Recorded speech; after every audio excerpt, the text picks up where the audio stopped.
L'île n'a pas retrouvé son calme très longtemps. Après la colère des entrailles de la terre, c'est la colère des cieux qui s'apprête à frapper la Réunion. En 3 jours, l'île va passer d'une alerte à l'autre. Le jeudi 17 janvier, après des semaines de crise, la préfecture a levé l'état d'alerte au volcan. Le dimanche 20 janvier, à 13h, elle publie un nouveau communiqué. La Réunion est désormais en état de vigilance cyclonique. Rien de grave pour le moment, juste un temps inhabituellement couvert et agité pour un mois de janvier. Mais depuis 5 jours déjà, les météorologues suivent sur leurs écrans une dépression tropicale née au nord-est de l'île. La Réunion va bientôt faire connaissance avec Dina, le plus violent cyclone à avoir secoué l'île depuis le passage de Firinga en 1989.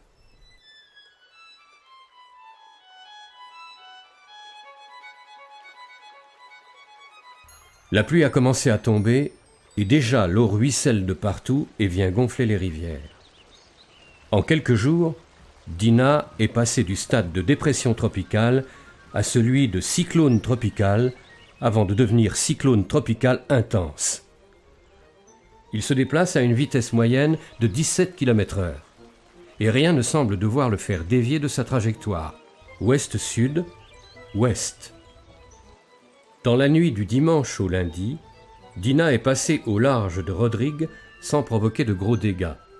Et il continue à se rapprocher en se renforçant.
Le lundi 21 janvier, à 13h, la préfecture décrète l'alerte orange.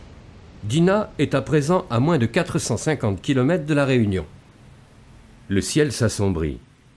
Le cyclone pourrait frapper l'île dans moins de 24 heures.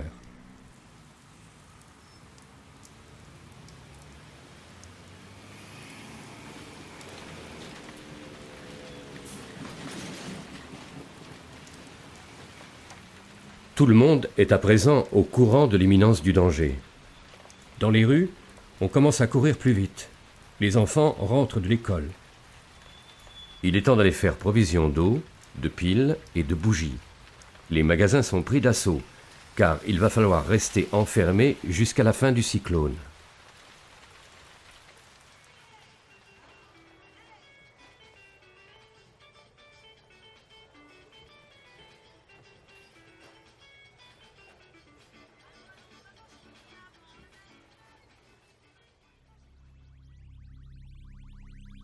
Dina arrive droit sur la Réunion. On sait déjà qu'en son centre, les vents soufflent à 215 km/h, avec des rafales à 290 km/h. Dans l'après-midi, le temps continue à se dégrader. La mer est déchaînée. Déjà, des paquets de houles s'abattent sur la route du littoral.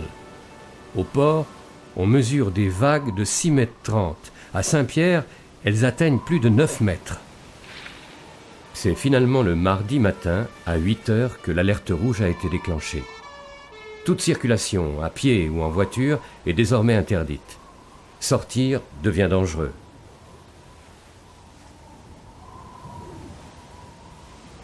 Heureusement, au dernier moment, Dina va légèrement modifier sa trajectoire. L'œil du cyclone ne passera pas sur la Réunion. On n'ose pas imaginer ce qui serait advenu si elle avait été frappée de plein fouet. Car même en passant au large des côtes réunionnaises, Dina va sérieusement secouer l'île.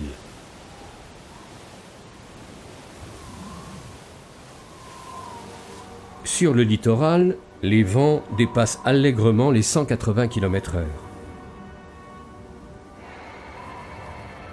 Mais ils vont surtout décoiffer les hauts de l'île, 210 km/h au gîte de Bellecombe et près de 300 km/h au Piton Maïdo. Dina passera au plus près de la Réunion, à 65 km dans le nord-nord-ouest, le mardi 22 janvier à 18 h.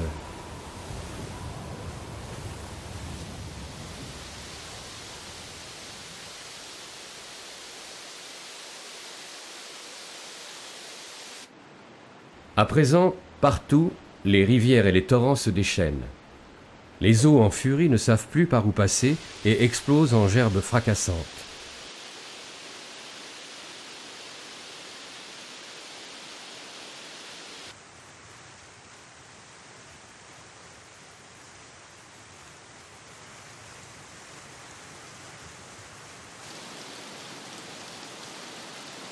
Dina n'est pas un cyclone de pluie comme l'avait été Hyacinthe en 1980.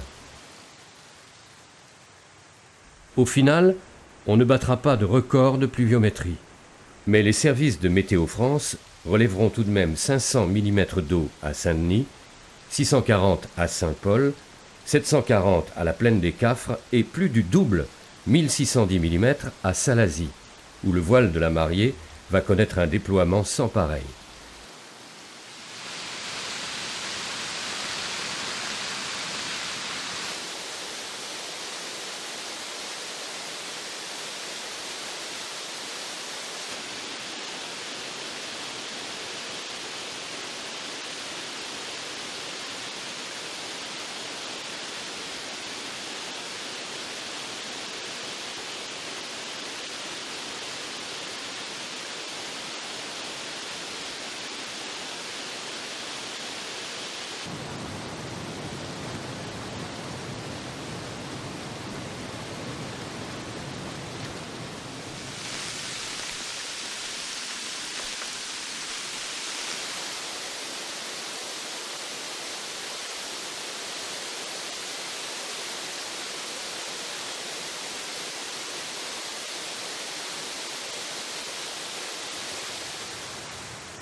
Le lendemain matin, la Réunion est toujours en alerte maximale.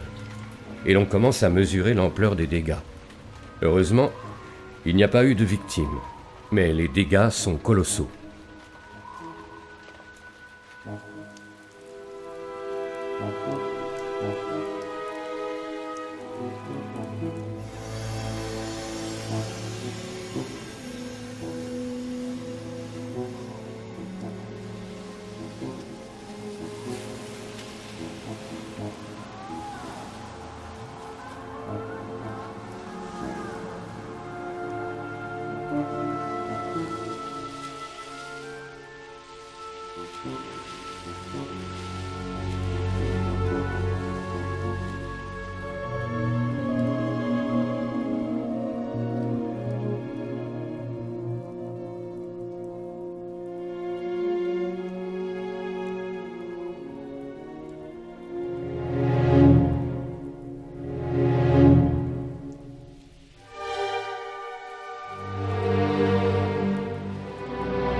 À Saint-Denis, le jardin de l'État a triste mine.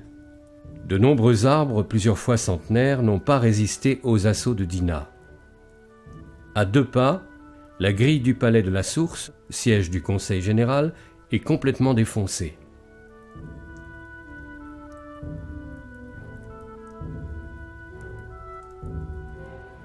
La rue de Paris, prestigieuse artère du chef-lieu, est complètement défigurée.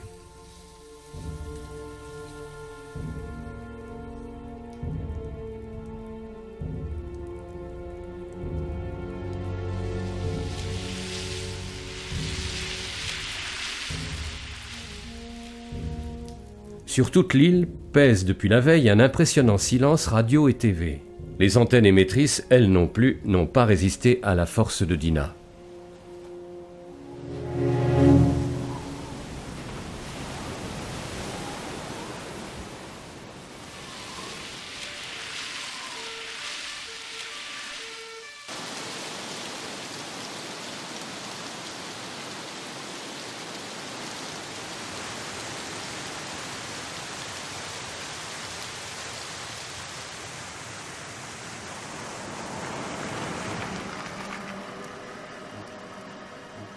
Partout, les routes et chaussées sont jonchées de débris.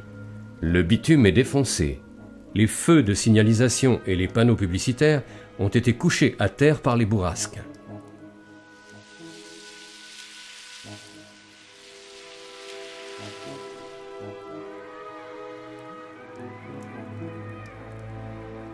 De nombreuses cases et même des villas récentes n'ont pas résisté au cyclone. Plus de 2000 sinistrés ont trouvé refuge dans les centres d'hébergement. Plus de 13 000 Réunionnais sont sans téléphone. Plus de 100 000 sont privés d'électricité. Et 180 000 n'ont plus d'eau. Les vents de 300 km/h ont plié sans effort les pylônes à haute tension. Même les installations météo qui avaient annoncé le cyclone ont été arrachées.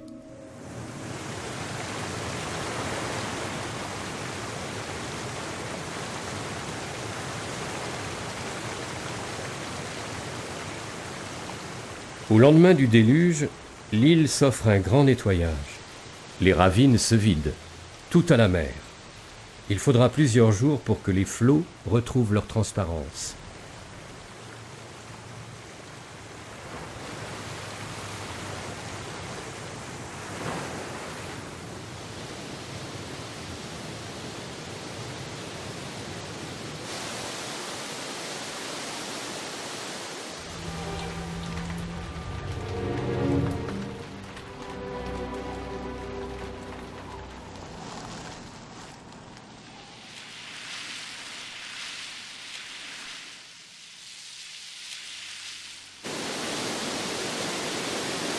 Les chutes de la cascade Niagara n'ont sans doute jamais été aussi belles.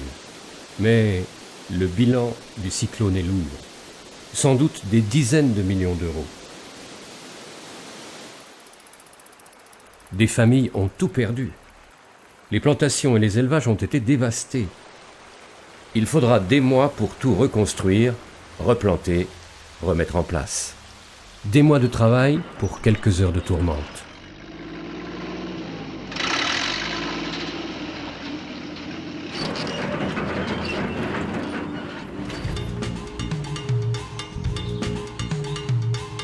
Le soleil est à présent revenu sur le cirque de Cilaos.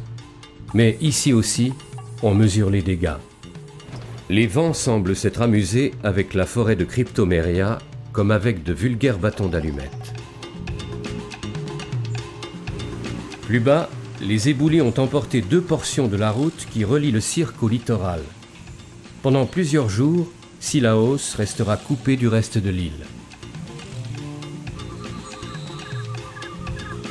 Mais rapidement, une piste sera aménagée pour permettre le passage des véhicules tout-terrain.